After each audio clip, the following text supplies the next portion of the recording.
États-Unis, France, Allemagne et Royaume-Uni accusent la Russie d'utiliser des drones iraniens pour frapper des civils et des infrastructures non militaires en Ukraine.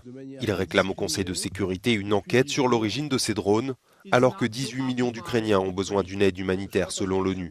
Téhéran et Moscou rejettent ces accusations. Les informations à la connaissance du public sont nombreuses.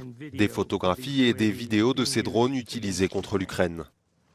Les Nations Unies doivent enquêter sur les violations des résolutions du Conseil de sécurité. La Russie, ou d'autres, ne doivent ni empêcher ni menacer l'ONU dans l'exercice du mandat dont elle a la responsabilité.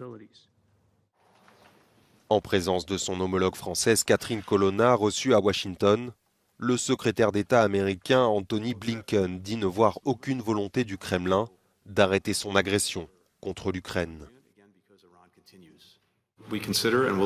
Nous saisirons chaque opportunité d'avancer sur la voie diplomatique.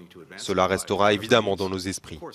Ceci étant dit, nous ne voyons actuellement aucune volonté de la part de la Russie de s'engager de manière significative sur cette voie. Les liens ne sont pourtant pas rompus.